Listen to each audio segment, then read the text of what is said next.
പിന്നെ എന്തിനാണ് കല്യാണങ്ങൾ നമ്മൾ ആഡംബരത്തോടുകൂടെ നമ്മൾ കഴിക്കുന്നത്? വീട്ടുകൂടലുകൾ ഒരുപാട് ഒരുപാട് ഭവനങ്ങൾ കോടികൾ വെച്ചിട്ട് നമ്മൾ നിർമ്മിക്കുമ്പോ അല്ലാഹുവിനെ കുറിച്ചിട്ട് നമ്മൾ ഓർക്കാതെ, സിട്ടാവിനെ കുറിച്ച് നമ്മൾ ഓർക്കാതെ ജീവിതത്തെ നമ്മൾ മുന്നോട്ട് കൊണ്ടുപോവുകയാ. ആഡംബരങ്ങൾ ഒരുപാട് ജീവിതത്തിലുണ്ട്. 2 കാറുകൾ നമുക്ക് വേണം, അതുപോലെ തന്നെ 2 നില 3 നില വീട് നമുക്ക് വേണം. ഒരു മത്സര ബുദ്ധിയോട് കൂടെ അയൽവാസി 2 നില കെട്ടിയാൽ മറ്റവൻ 3 നില കെട്ടുന്നവരെ അവസ്ഥയിലേക്ക് എത്തുകയാണ്. ഇങ്ങനെ ദുനിയാവിലെ ഓരോ സുഹൃതങ്ങളോ മത്സരപൂർവം കാണുകയാണ്.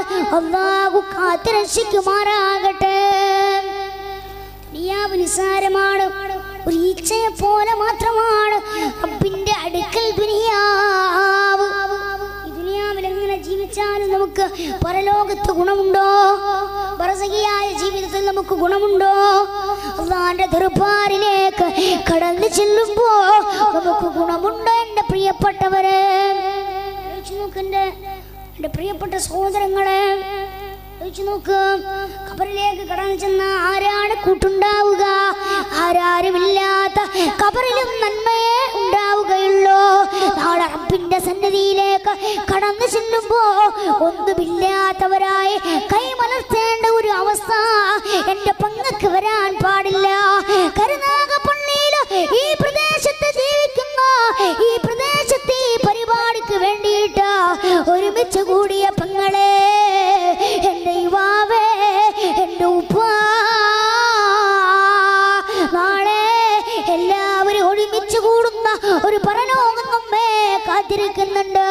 താഴ്ചയില്ലാത്ത, ഉയർച്ചയില്ലാത്ത, പച്ചപ്പരവതാനികളില്ലാത്ത ആ ഹൈശറായിയുടെ സന്നിധിയിലേക്ക് കടന്നു ചെല്ലുമ്പോ, അല്ലാഹുവിന്റെ അടുക്കലേക്ക് കടന്നു ചെല്ലുമ്പോ, അല്ലാഹുവിന്റെ ദർബാറിലേക്ക് കടന്നു ചെല്ലുമ്പോ റബ്ബുൽ ഇസ്സത്ത് ചോദിക്കുന്ന ചോദ്യങ്ങൾക്ക് കൈമലർത്തേണ്ട ഒരു അവസ്ഥ വരല്ല മുഅ്മിനേ, നമുക്ക് വരാൻ പാടില്ല.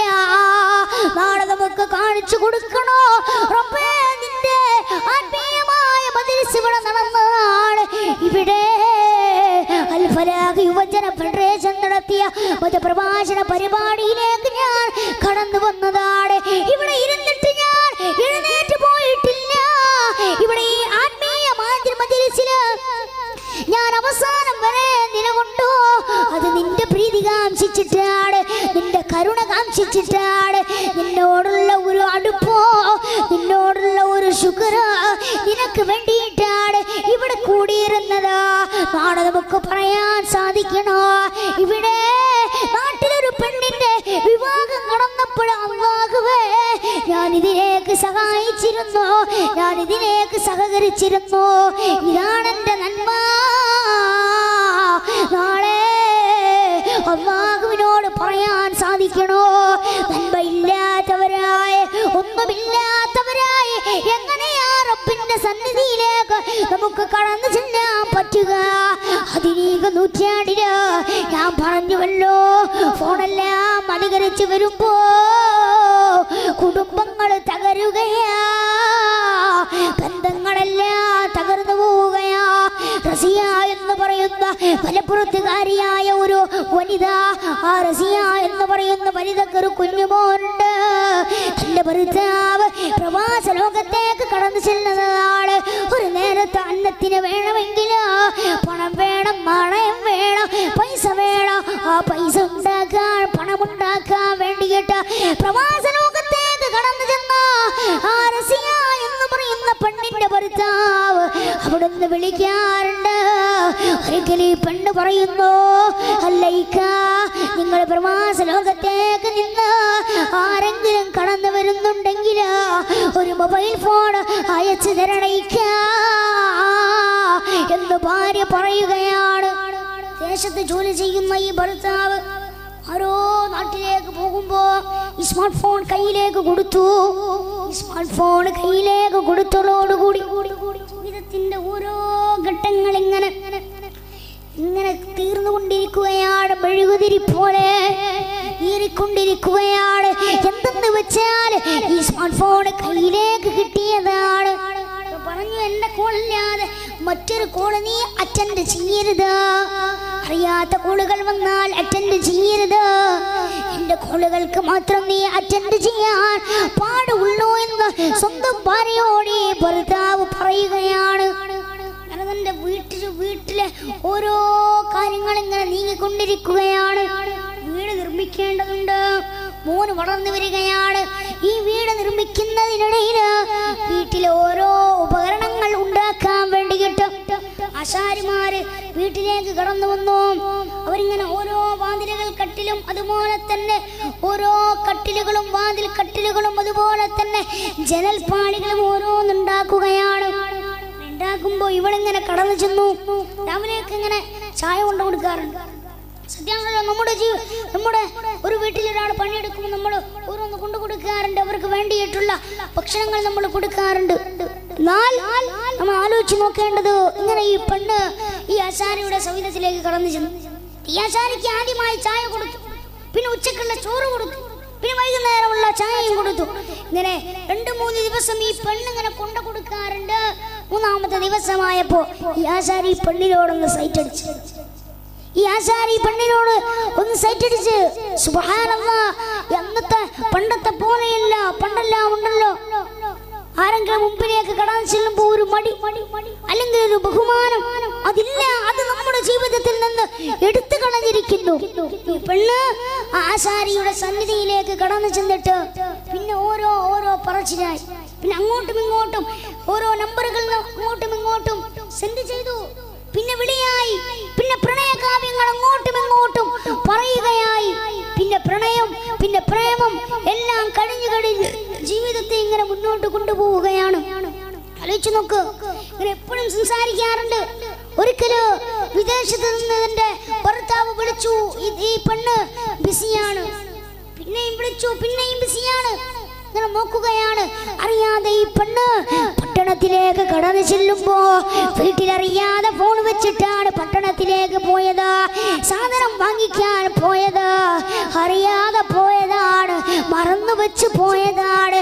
അപ്പോഴാണ് ഈ പ്രണയ കാവ്യങ്ങൾ അങ്ങോട്ടും ഇങ്ങോട്ടും സെൻഡ് ചെയ്യുന്ന തന്റെ പ്രാണനായ ഈ ആശാരി ഫോൺ ചെയ്യുന്നത്. അവിടെ എല്ലാം താളം തെറ്റി. ഈ ആശാരി ഇങ്ങോട്ട് വിളിച്ചപ്പോ ആദ്യം എടുത്തത് അമ്മായിമേ. സുബ്ഹാനല്ലാഹ്, അല്ലാഹു കാത്തിരക്ഷിക്കട്ടെ.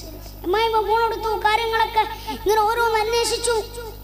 അങ്ങോട്ടൊന്നും മിണ്ടിയില്ല. ഇങ്ങോട്ടേക്ക് നമുക്കറിയാം, ഒരാളോടുള്ളൊരു സ്നേഹപ്രകടനം നമ്മൾ കാഴ്ചവെക്കുന്നത് ഓരോ രീതിയിലാണ്.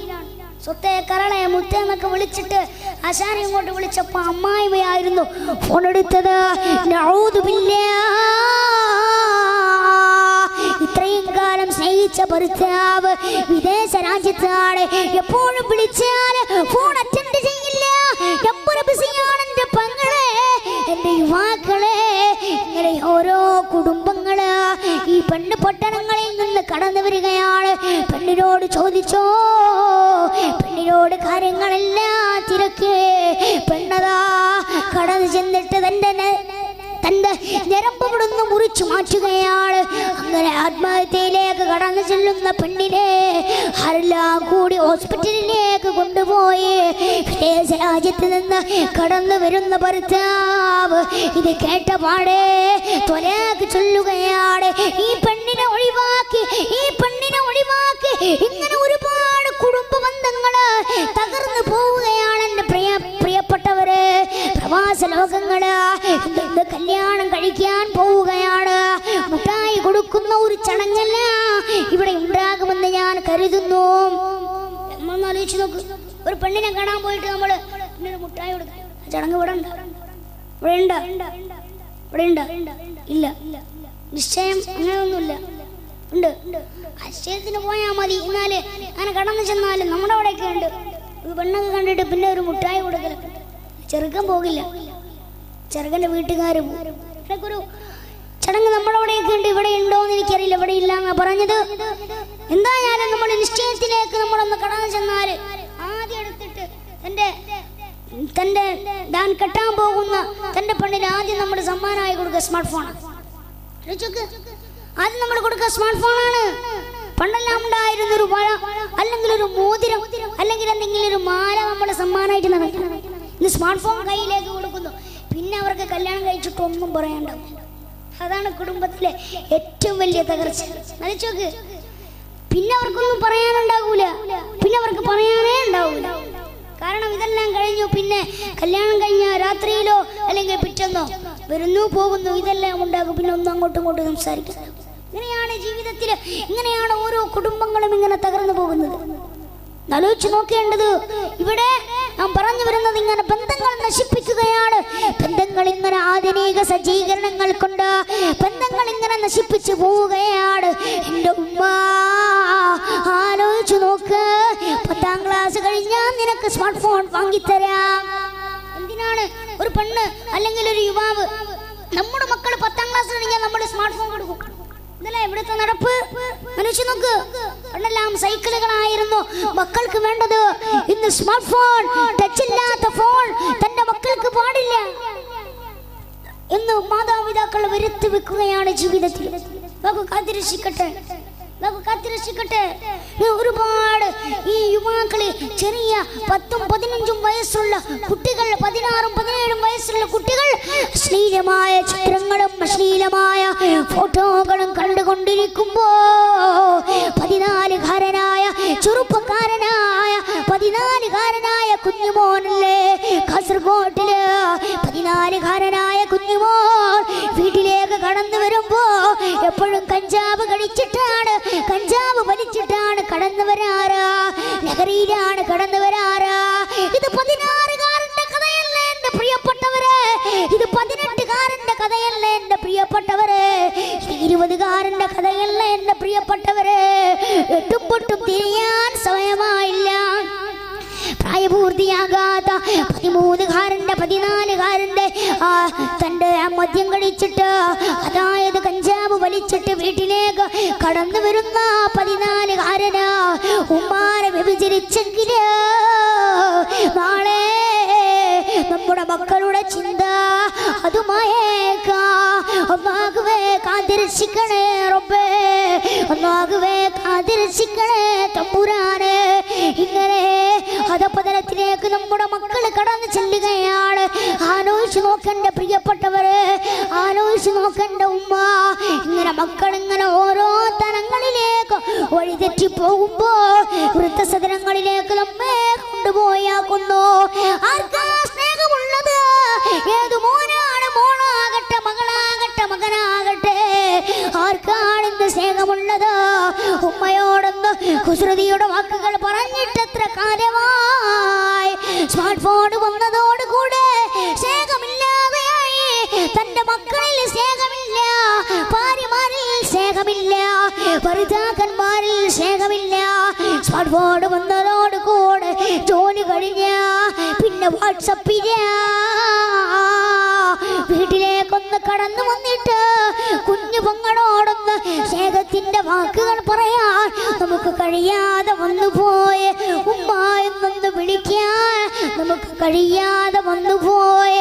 നമ്മുടെ അയൽവാസികള്, നമ്മുടെ സഹോദരങ്ങള്, അവരാരെന്ന് പോലും തിരിച്ചറിയാൻ പാടില്ല, തിരിച്ചറിയാൻ നമുക്ക് പറ്റാതെ പോയി.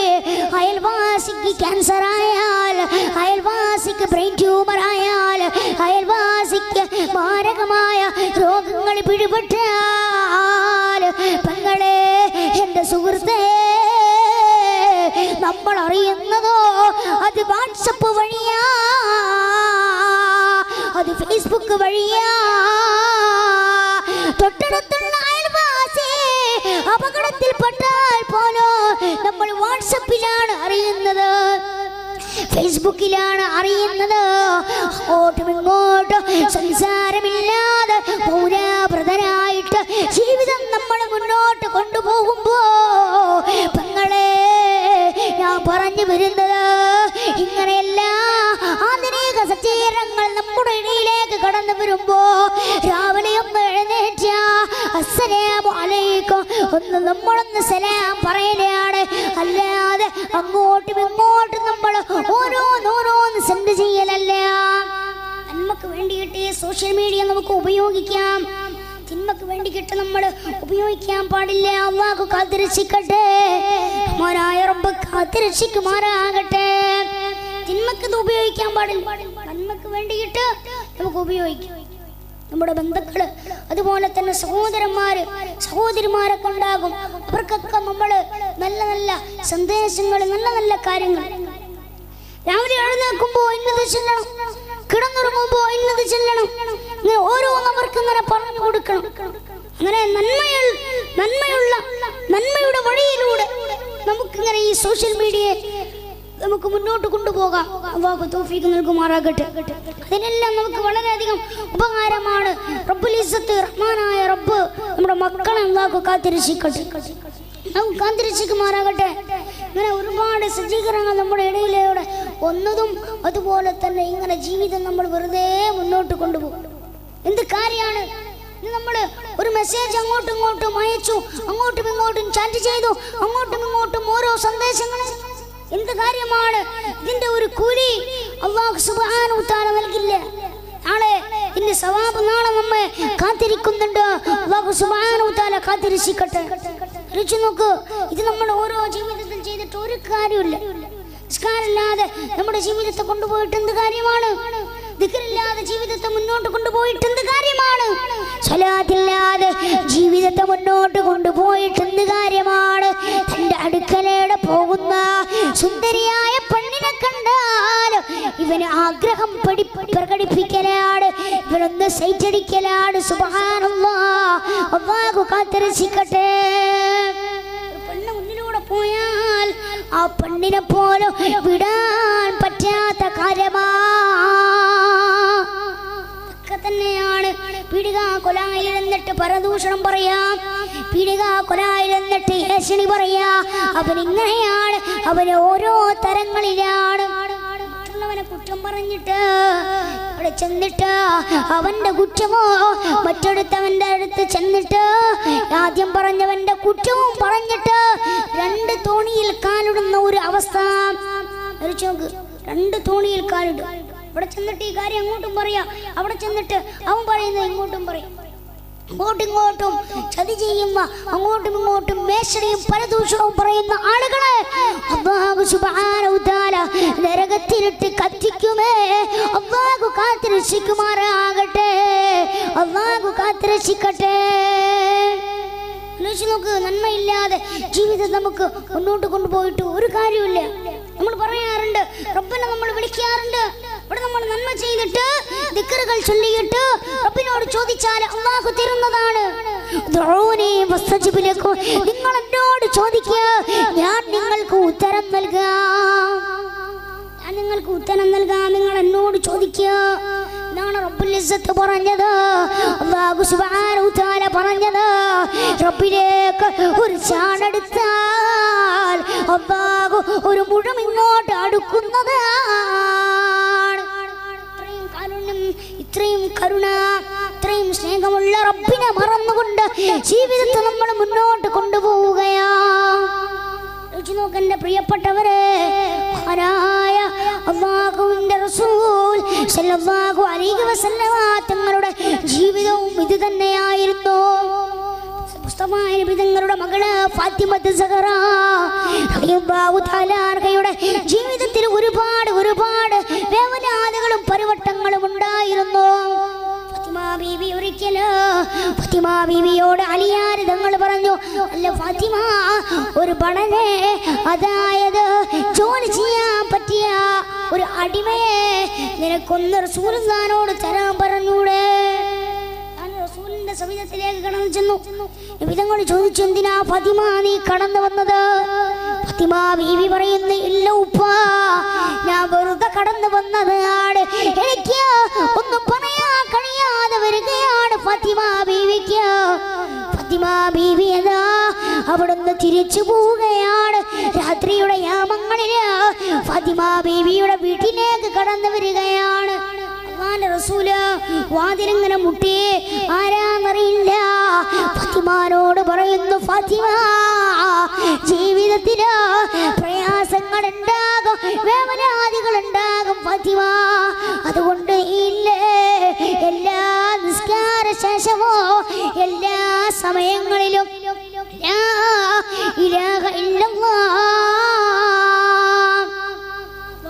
അക്ബർ സുബ്ഹാനല്ലാഹി അൽഹംദുലില്ലാഹി വലാ ഇലാഹ ഇല്ലല്ലാഹു അല്ലാഹു അക്ബർ എന്ന് 33 പ്രാവശ്യം നീ ചൊല്ലിയാൽ, നിരന്തരമായി ചൊല്ലിയാൽ പ്രയാസങ്ങൾ അല്ലാഹു മാറ്റി തരുന്നതാണ്, വേവലാദികൾ അല്ലാഹു മാറ്റി തരുന്നതാണ്.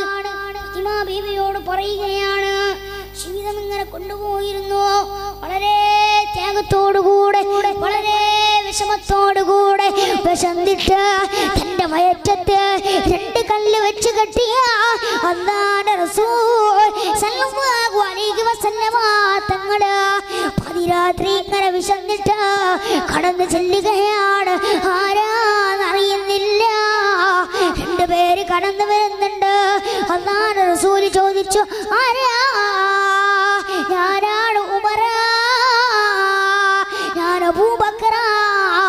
അല്ലാഹുവിന്റെ റസൂല് ചോദിച്ചു, നിങ്ങളെങ്ങോട്ട്? നബിയേ, അങ്ങയുടെ കയ്യില് വല്ല കാരക്കയുടെ ചീന്ത് വല്ലതുമുണ്ട് നബിയേ? അല്ലാഹുവിന്റെ റസൂല് പറഞ്ഞു, ഇല്ല ഉമറേ, ഇല്ല അബൂബക്കറേ. 5-6 ദിവസമായി ഒരു ഭക്ഷണം ഞാൻ കഴിച്ചിട്ട്, ഒരു പത്തിരി കഷ്ണം ഞാൻ കഴിച്ചിട്ട് ഇന്ന് വരെ ഒരു കാരക്ക ചിന്ത് പോലും എന്റെ വയറ്റിലില്ല എന്ന് ഉമർ തങ്ങളോട് അബൂബക്കർ സിദ്ദീഖ് റളിയല്ലാഹു തആല അൻഹുവിനോട് അല്ലാഹുവിന്റെ റസൂൽ പറയുമ്പോ അവിടുന്ന് ചെല്ലുകയാ. ഒരു സ്വഹാബിയുടെ വീട്ടിലേക്കാണ് കടന്നു ചെല്ലുന്നത്.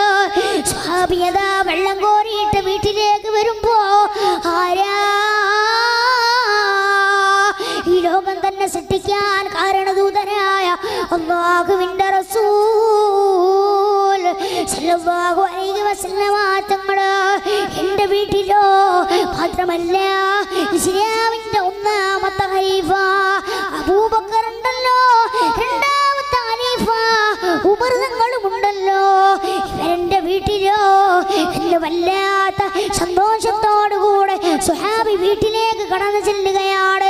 വീട്ടിലുണ്ടായിരുന്ന പത്തിരി പൊടി എടുത്തിട്ട്, പാവ് എടുത്തിട്ട് പത്തിരി ഉണ്ടാക്കുകയാ. വീട്ടിലുണ്ടായിരുന്ന ആടിനെ തന്റെ ഭാര്യയോട്, തന്റെ പ്രിയതമയോട് അവിടുന്ന് അറുക്കാൻ പറയുകയാണ്. ആടിനെ അറുത്ത് കഴിഞ്ഞിട്ട് ആടിനെ അവിടുന്ന് കറി വെച്ച് കൊടുക്കുകയാണ്. സുലഭമാണ്. അങ്ങനെ അല്ലാഹുവിന്റെ റസൂലും അല്ലാഹുവിന്റെ റസൂലിന്റെ കൂട്ടുകാര് സ്നേഹിതന്മാരും അവിടുന്ന് ഭക്ഷണം കഴിച്ചിട്ട് തിരിച്ചു പോവുകയാ. കാരക്കയും കൊടുത്തിട്ടുണ്ട്. ആ കാരക്കയും കഴിച്ചിട്ട് തിരിച്ചു പോവുകയാണ് അല്ലാഹുവിന്റെ റസൂൽ. ഇങ്ങനെ ജീവിതത്തില് ഒരുപാട് ത്യാഗങ്ങൾ സഹിച്ച അല്ലാഹുവിന്റെ റസൂൽ സല്ലല്ലാഹു അലൈഹി വസല്ലമ തങ്ങളോട് അമലകൾ മാടി വിളിച്ചുകൊണ്ട് കനകമാകട്ടെ എന്ന് ചോദിച്ചപ്പോൾ പരിത്യാഗത്തിന്റെ പരദീസയില് മാറ്റത്തിന്റെ മാറ്റങ്ങളിലേക്ക് കൊണ്ട് മാനോകർക്ക് മണിവുകട മണിയിച്ച അല്ലാഹുവിന്റെ റസൂൽ സാദിഖേ നബി മുഹമ്മദ് മുസ്തഫ അല്ലാഹുവിന്റെ റസൂൽ അവിടുന്ന് ചോദിക്കുന്നു, ശിബിരിയിൽ നബിയേ, ഈ മലയെ കനകമാകട്ടെയോ, ഈ മലയെ സ്വർണ്ണമാകട്ടെയോ? വേണ്ട വേണ്ട. അല്ലാഹുമ്മ അഹ്യിനി മിസ്കീന വഅമിത്നി മിസ്കീന വഅഹ്ശുർനി ഫീ സുംറത്തിൽ മസാകീൻ. അല്ലാഹുമ്മ അഹ്യിനി മിസ്കീന, അല്ലാഹുവേ എന്നെ നീ മിസ്കീനായി ജീവിപ്പിക്കണേ അല്ലാഹ്. വഅമിത്നി മിസ്കീന, അല്ലാഹുവേ എന്നെ നീ മിസ്കീനായി മരിപ്പിക്കണേ അല്ലാഹ്. വഅഹ്ശുർനി ഫീ സുംറത്തിൽ മസാകീൻ, അല്ലാഹുവേ എന്നെ നീ മിസ്കീന്മാരുടെ കൂട്ടത്തിൽ നീ കൂട്ടപ്പെടുത്തണേ തമ്പുരാനേ. അല്ലാഹുവിന്റെ റസൂൽ അവിടുന്ന് പ്രാർത്ഥിക്കാറുണ്ടത്രേ. കഴിച്ചു നോക്കന്റെ പ്രിയപ്പെട്ടവരെ, ഇങ്ങനെ ത്യാഗങ്ങൾ സഹിച്ചുകൊണ്ട് ജീവിതത്തെ മുന്നോട്ട് കൊണ്ടുപോയ അവിടുത്തെ സ്വഹാബാ കിറാം സദാക്കളുണ്ട്. അവരൊന്നും അല്ലാഹുവിനെ കുറിച്ചിട്ടുള്ള ഒരു ചിന്ത അതില്ലാതെ ജീവിതത്തെ മുന്നോട്ട് കൊണ്ടുപോയിട്ടില്ല. നമ്മൾ അങ്ങോട്ടാണ് കടന്നു പോകുന്നത്. നമ്മൾ കാലങ്ങൾ കഴിച്ചിട്ടെന്ത് കാര്യമാ സഖാക്കളോ അവിടുത്തെ സ്വഹാബാ കിറാമോ അവരല്ല അല്ലാഹുവിന്റെ റസൂൽ കാണിച്ചു തന്ന മുത്തഖീങ്ങളുടെ ആ പാതയില്ലേ, അല്ലാഹുവിന്റെ റസൂൽ പഠിപ്പിച്ചു തന്ന ആ പാതയിലൂടെയായിരുന്നു അവർ സഞ്ചരിച്ചു നീങ്ങിയത്.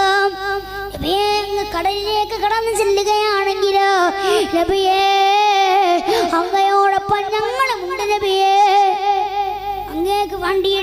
അങ്ങേക്ക് വേണ്ടിയിട്ട് ഞാൻ കരളുകൾ പറിച്ചു തരാമെന്ന് പറഞ്ഞ സ്വഹാബ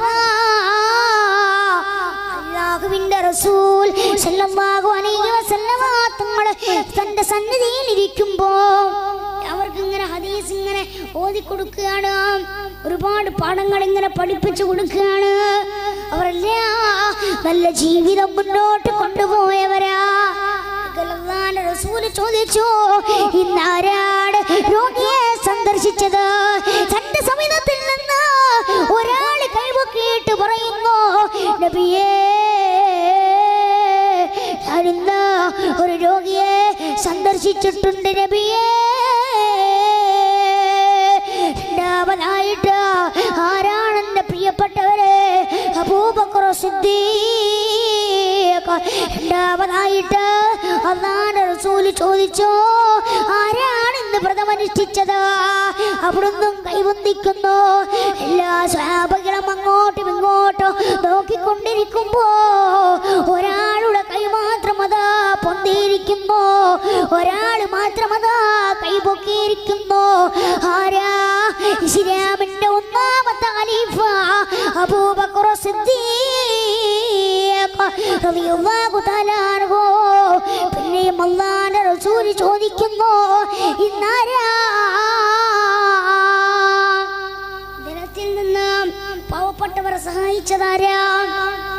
പഴം അബൂബക്കർ സിദ്ദീഖ് റളിയല്ലാഹു അൻഹു കൈപൊക്കി. ഇവരൊക്കെ ഇങ്ങനെയായിരുന്നു. വ്രതങ്ങൾ പറഞ്ഞില്ലേ, എത്ര ചെയ്താലും അബൂബക്കറിന്റെ നന്മയോളം വരില്ല. എത്രത്തോളമുണ്ട് അബൂബക്കർ സിദ്ദീഖ് റളിയല്ലാഹു തആല അൻഹുവിന്റെ ജീവിതത്തിൽ അല്ലാഹുവിലേക്ക് കടപ്പെട്ടിട്ട് അല്ലാഹുവിലേക്ക് ബലമേൽപ്പിച്ചിട്ട് രാത്രിയുടെ യാമങ്ങളില്ല പെങ്ങളെ എപ്പോഴും അവർ നിസ്കരിക്കുമായിരുന്നു. അല്ലാഹുവിന് വേണ്ടിയിട്ട് സുബഹി നിസ്കരിക്കുന്നതിന് മുമ്പേ തഹജ്ജുദ് നിസ്കരിക്കുമായിരുന്നു. 2 റക്അത്താണെങ്കിൽ 2 റക്അത്ത് അത് നിസ്കരിച്ചിട്ട് അവർ സുബഹിക്ക് പള്ളിയിലേക്ക് കടന്നു ചെന്നിട്ട് തഹജ്ജുദ് നിസ്കരിച്ചിട്ട് പിന്നെ അവര് സുബഹി നിസ്കരിക്കാൻ പോവുകയുള്ളൂ. സുബഹിക്ക് മുമ്പേ അവർ എഴുന്നേക്കും. സുബഹിക്ക് എത്രയോ മുമ്പേ അവർ എഴുന്നേക്കും. നമുക്കല്ലേ മടി സുബഹിക്ക് പള്ളി മിനാരങ്ങളിൽ നിന്ന് ബാങ്ക് കൊടുത്താ പിന്നെ നമുക്ക് പള്ളിയിൽ പോകാൻ പറ്റൂല, പോകാൻ കഴിയുന്നില്ല. എന്തേ? ആത്മീയത കുറഞ്ഞു പോയോ? നോക്കൂ, ഇവരൊക്കെ ഓരോ സമയവും ഓരോ നന്മ ചെയ്യാൻ വേണ്ടിയിട്ട് മാറ്റിവെച്ചവരാ. രാത്രിയുടെ യാമങ്ങളിൽ എൻ്റെ ഉപ്പ അല്ലാഹുവിന്റെ റസൂൽ പറയാ, എത്ര വലിയ ദോഷമാകട്ടെ, വിചാരം ചെയ്യവനാകട്ടെ, പീഡിപ്പിച്ചവനാകട്ടെ, ആരുമായി കൊള്ളട്ടെ, എന്നാൽ രാത്രിയുടെ യാമങ്ങളിൽ എൻ്റെ ഉമ്മ നമ്മളൊന്ന് കടന്നുറങ്ങിയിട്ട് ഒന്ന് സുബഹിക്ക് മുമ്പേ എഴുന്നേറ്റിട്ട് 2 റക്അത്ത് നിസ്കരിച്ചാൽ രാജാതിരാജനായ തമ്പുരാനോടൊന്ന് ദുആ ചെയ്താൽ പിന്നെ വേവലാദികൾ അല്ലാഹു മാറ്റിത്തരുന്നതാണ്. അല്ലാഹു എല്ലാം മാറ്റിത്തരുന്നതാണ്. അല്ലാഹുവിന്റെ റസൂൽ പറയാ, നാളെ സ്വർഗത്തിലൊരു വീടുണ്ട്. ഇതിന്റെ ഉള്ളിൽ പ്രവേശിച്ചാൽ പുറം കാണും, പുറത്ത് നിന്നാലോ അകം കാണും. അങ്ങനെ ഒരു വീട് ഉദാഹരണമായിട്ട് പറയട്ടെ, ഒരു ചില്ലുപെട്ടി പോലെ. ആ ചില്ലുപെട്ടിയിലേക്ക് കടന്നു ചെന്നാൽ നമുക്ക് പുറം കാണാൻ സാധിക്കുന്നു. ആ ചില്ലുപെട്ടിയിൽ നിന്ന് നാം ഒന്ന് പുറത്തു വന്നാലോ അതിന്റെ ഉള്ളിൽ നമുക്ക് കാണാൻ സാധിക്കുന്നു. ഇത്തരമൊരു വീട് നാളെ സ്വർഗത്തിലുണ്ട്. സ്വഹാബാ കിറാം ചോദിച്ചു, അല്ല നബിയേ അതാർക്കാണ്? ആ വീട് ആർക്കാണ്? അല്ലാഹുവിന്റെ റസൂൽ പറയുകയാ, നാളെ രാത്രിയുടെ യാമങ്ങളിൽ ഒന്ന് എഴുന്നേറ്റിട്ട് റബ്ബിന് വേണ്ടിയിട്ട് സുജൂദ് ചെയ്യുന്ന ആളുകളില്ലേ, അവർക്കാണ് നാളെ വീടുള്ളതെന്ന് അല്ലാഹു റസൂൽ സല്ലല്ലാഹു അലൈഹി വസല്ലമ തങ്ങൾ പഠിപ്പിക്കുകയാണ്. ഞാൻ എൻ്റെ വിഷയത്തെ മുന്നോട്ട് കൊണ്ടുപോകുന്നില്ല, ഞാൻ അവസാനിപ്പിക്കുകയാണ്. ഇങ്ങനെ റബ്ബിന് വേണ്ടിയിട്ട് രാത്രിയുടെ യാമങ്ങളിൽ എഴുന്നേറ്റിട്ട് ഉറക്കമൊഴിച്ചിട്ട് നന്മ ചെയ്ത ആളുകളുണ്ട്. ഉറക്കമൊഴിച്ചിട്ട് റബ്ബിന് വേണ്ടിയിട്ട് സുജൂദ് ചെയ്ത ആളുകളുണ്ട്, റബ്ബിന് വേണ്ടിയിട്ട് സൽക്രമങ്ങൾ ചെയ്ത ആളുകളുണ്ട്. നോക്കന്റെ പങ്ങളെ, അങ്ങനെ ഒരുപാട് സ്വഹാബികളെ ഒരൊറ്റ ചരിത്രം പറഞ്ഞിട്ട് ഈ വിനീതന്റെ വാക്കുകൾ അവസാനിപ്പിക്കാം. ഉമൈർ ബിൻ സഅദ് റളിയല്ലാഹു തആല അൻഹു, ഭാര്യയായ ഉമൈർ ബിൻ സഅദ് റളിയല്ലാഹു തആല അൻഹു, അദ്ദേഹത്തിന്റെ ജീവിതവും ഇത് തന്നെയായിരുന്നു. ഒരിക്കൽ ഉമർ റളിയല്ലാഹു ആയിരുന്നു അന്നത്തെ കാലയളവില് അന്ന് ആ രാജ്യം ഭരിച്ചിരുന്നത്. എന്നാൽ ഉമർ റളിയല്ലാഹു അൻഹുവിന്റെ സവിധത്തിലേക്ക് എപ്പോഴും ഹിംസിൽ നിന്ന് ആളുകൾ അങ്ങനെ പരാതി കൊടുക്കാറുണ്ട്. ആലോചിച്ച് നോക്ക്, ചിന്തിക്കണേ, ശ്രദ്ധിക്കണേ എന്റെ പ്രിയപ്പെട്ടവർ. ഈ ഹിംസിൽ നിന്ന് ആളുകൾ പരാതി കൊടുക്കാറുണ്ട് ഗവർണറെ പോലെ. ഓരോ ഗവർണറാക്കുകയും ചെയ്യും. ആളുകൾക്ക് ഇഷ്ടപ്പെടുന്നില്ല, ആളുകൾ തിരിച്ച് പരാതിപ്പെടുകയാണ്. അങ്ങനെ ഇരിക്കുമ്പോ ഒരു കത്ത് വന്നു. ഉമർ റളിയല്ലാഹു അൻഹു തന്റെ സെക്രട്ടറിയെ വിളിച്ചിട്ട് പറഞ്ഞു, ഉമൈർ ബിൻ സഅദ് ഉണ്ട്, അദ്ദേഹത്തെ വിളിച്ചു കൊണ്ടുവരണം. ആരെ ചെന്നു?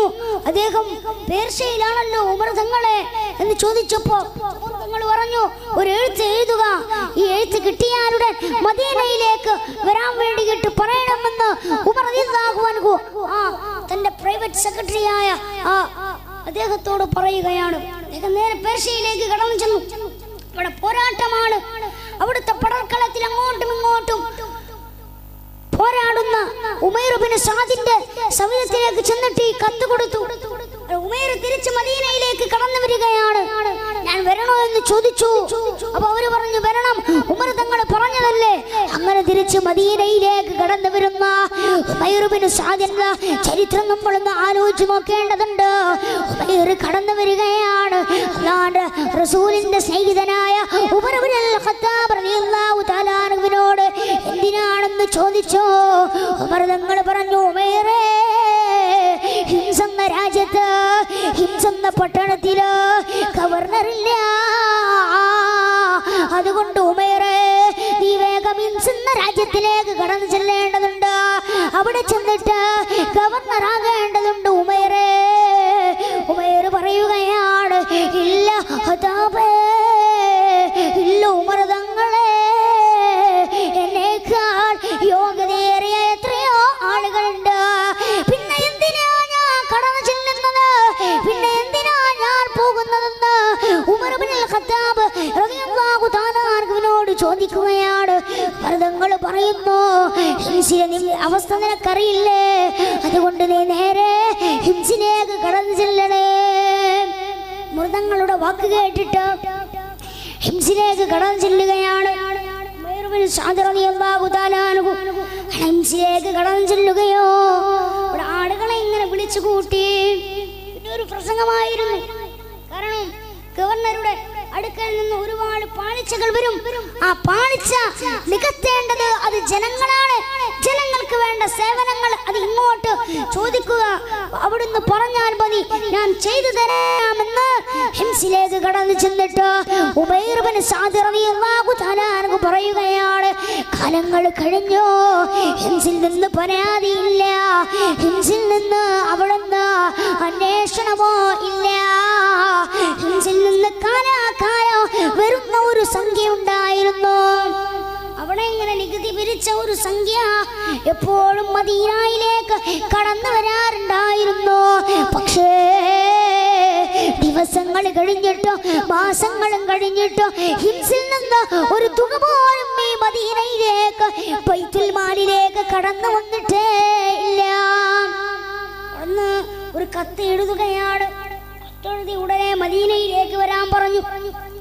ഉമൈർ മദീനയിലേക്ക് കടന്നു വരികയാണ്. തങ്ങൾ ചോദിച്ചു, അല്ല ഉമൈറെ, നീ ഒറ്റയ്ക്കാണോ വന്നത്? എനിക്ക് വാഹനമില്ലേ?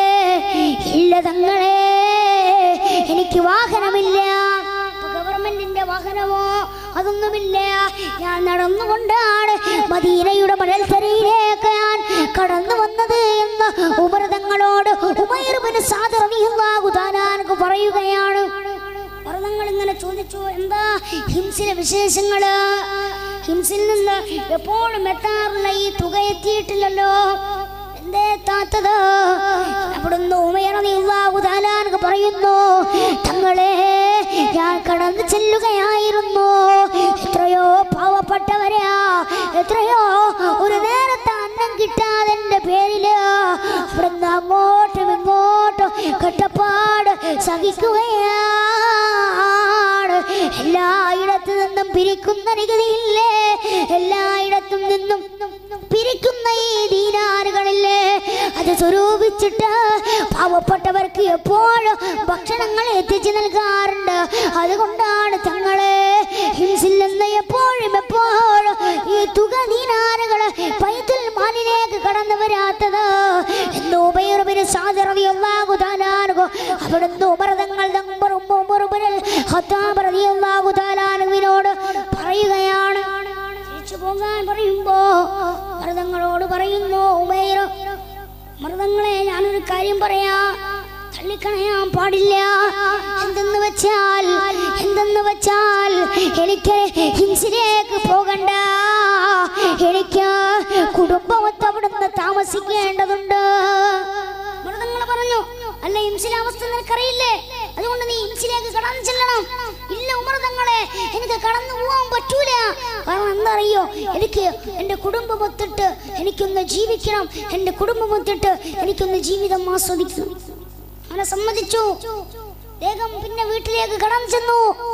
വർഷങ്ങൾ അങ്ങനെ മാസങ്ങൾ കഴിഞ്ഞു. ഒരിക്കല് ഹാരിസ് എന്ന ഒരുത്തനെ വിളിച്ചിട്ട് ഉമർ തങ്ങൾ അവിടുന്ന് പറഞ്ഞു, അല്ലെ ഹാരിസേ, നീ അദ്ദേഹത്തിന്റെ ഉമൈർ ഇബ്നു സാദിനെ നിനക്കറിയില്ലേ, അദ്ദേഹത്തിന്റെ അടുക്കിലേക്ക് നീ കടന്നു ചെല്ലണം, അദ്ദേഹത്തിന്റെ വീട്ടിലേക്ക് നീ കടന്നു ചെല്ലണം. കുറച്ച് ദീനാറുകൾ ഉമർ ഇബ്നുൽ ഖത്താബ് റളിയല്ലാഹു തആല അൻഹു കൊടുത്തു. ആ ദീനാറുകൾ കൊണ്ട് കടന്നു ചെന്നാൽ അവർ പാവപ്പെട്ടവരാണെങ്കിൽ അവർക്ക് ഈ ദീനാറുകൾ നൽകണം. ഇല്ലെങ്കിലോ ഹാരിസേ, നീ ആ ദീനാറുകൾ തിരിച്ചു കൊണ്ടുവന്നാൽ എന്ന് അദ്ദേഹത്തോട് പറയുകയാണ്. ഹാരിസ് സമ്മതിക്കാതെ അദ്ദേഹം അവിടുന്ന് ഉമൈർ ഇബ്നു സാദിന്റെ ആ ദേശത്ത് എത്തുകയാണ്. അങ്ങനെ വീട്ടിലേക്ക് കടന്നു വന്നപ്പോ ഉമൈർ ചോദിച്ചു, ആരെയാണ്? ഞാൻ ഹാരിസാണ്, ഉമർ തങ്ങളുടെ സവിധത്തിൽ നിന്നാണ് കടന്നു വരുന്നത്. ഹാരിസിനോട് ഇവിടെ താമസിക്കാൻ പറഞ്ഞു. രാത്രിയാകുമ്പോ ഒരു റൊട്ടിക്കഷ്ണം കിട്ടാറുണ്ട്, ആ റൊട്ടിക്കഷ്ണം കഴിക്കാറുണ്ട്. പിന്നെയും അടുത്ത രാത്രിയും റൊട്ടിക്കഷ്ണം കൊടുക്കാറുണ്ട്. പിന്നെയും അടുത്ത മൂന്നാമത്തെ ദിവസവും റൊട്ടിക്കഷ്ണം കൊടുക്കാറുണ്ട്. പക്ഷേ ഉമൈർ ഇതുവരെ ഭക്ഷണം കഴിക്കുന്നത് ഹാരിസ് കണ്ടിട്ടേ ഇല്ല. നാലാമത്തെ ദിവസം അതാ വീട്ടിൽ നിന്ന് ഇറങ്ങുന്ന ഹാരിസ് തന്റെ ബേക്കിൽ നിന്ന്, തന്റെ പുറകിൽ നിന്ന് ആരോ ഒന്നുകൊണ്ട് വിളിക്കുകയാണ്. ആരാ? നിന്റെ പേരെന്താ? എന്റെ പേര് ഹാരിസാണ്, നിനക്കറിയില്ലേ? പാവമാണ് ഉമൈറ, ഒരു നേരത്തെ ഭക്ഷണമല്ലാതെ ഉമൈറിന് മറ്റൊന്നുമില്ല ഹാരിസേ. പിന്നെ എന്തിനാണ് ഉമൈറിനെ ഇങ്ങനെ കഷ്ടപ്പെടുത്തുന്നത്? ഹാരിസ് പറയുന്നു, ഇല്ല ഇല്ല, ഉമൈർ റളിയല്ലാഹു തആല അൻഹുവിന്റെ സവിധത്തിലേക്ക് ഹാരിസ് കടന്നു ചെല്ലുന്നു.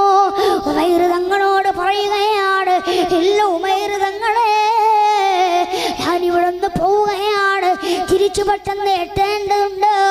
ഉമൈർ തങ്ങൾ പറയുന്നു, പോകണ്ട, ഇന്നുകൂടെ നാളെയും ഒക്കെ ഇവിടെ നീ താമസിച്ചോ എന്ന് പറഞ്ഞു. ഇല്ല ഇല്ല, എനിക്ക് പോകേണ്ടതുണ്ട്.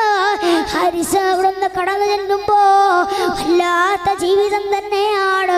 രാത്രിയിൽ കഴിക്കുന്ന ഒരു റൊട്ടി കഷ്ണമേ ഉമൈറിന്റെ ജീവിതത്തിലുള്ളൂ. ഭാര്യയുമുണ്ടല്ലോ വീട്ടില്, അവിടുന്ന് ഭാര്യക്കും കൊടുക്കാൻ ഭക്ഷണമില്ലാതെ കഷ്ടപ്പാടുകൾ കൊണ്ട് കളിയാട്ടം സൃഷ്ടിച്ച ഉമൈറും റളിയല്ലാഹു തആല അൻഹുവിന്റെ ജീവിതം കണ്ടപ്പോ വല്ലാത്ത സങ്കടമായി, വല്ലാത്ത ദുഃഖമായി. മൃതങ്ങൾ തന്ന ദീനാറുകൾ കൊടുക്കാൻ നോക്കി. എങ്ങനെ ഞാൻ കൊടുക്കും? എന്ത് ഞാൻ പറയും? അവിടുന്ന് കൊടുക്കുമ്പോ അവിടുന്ന് നേരെ അത് കൊടുത്തു. ഇത് ഉമർ തങ്ങൾ തന്നതാണ്. എനിക്ക് പറഞ്ഞു വേണ്ട, ഇത് വേണ്ട. തന്നാലോ എത്രയോ എന്നേക്കാൾ പാവപ്പെട്ടവരാ. രാവിലെ ഭക്ഷണമില്ല, ഉച്ചയ്ക്ക് ഭക്ഷണമില്ല, വൈകുന്നേരം ഭക്ഷണമില്ല, രാത്രി മാത്രം ചെറിയൊരു പത്തിരി കഷ്ണം കഴിക്കുന്ന ഉമൈറിനേക്കാൾ പാവപ്പെട്ടവരുണ്ട്. അവർക്ക് കൊടുത്താൽ മതി എന്ന് പറയുന്നു. പറഞ്ഞു വേണ്ട, എനിക്ക് ദീനാറുകൾ വേണ്ട. ഭാര്യ പറഞ്ഞു അതിങ്ങ് തന്നേക്ക്. ഭാര്യ ദീനാറുകൾ വാങ്ങി.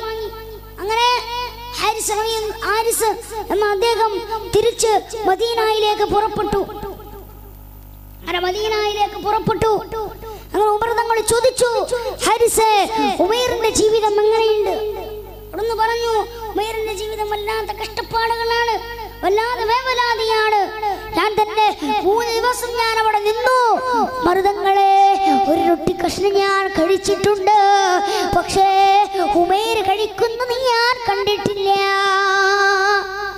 ഈ ദീനാറുകൾ എന്ത് ചെയ്തു? അത് ഞാൻ കൊടുത്തിട്ടുണ്ട്, പക്ഷേ അദ്ദേഹം അത് എടുക്കുമെന്ന് എനിക്ക് തോന്നുന്നില്ല. മൃതങ്ങൾ പിന്നെ ഒരു കത്തെഴുതുകയാണ്, ഇത്രയും പെട്ടെന്ന് മദീനയിലേക്ക് വരാൻ.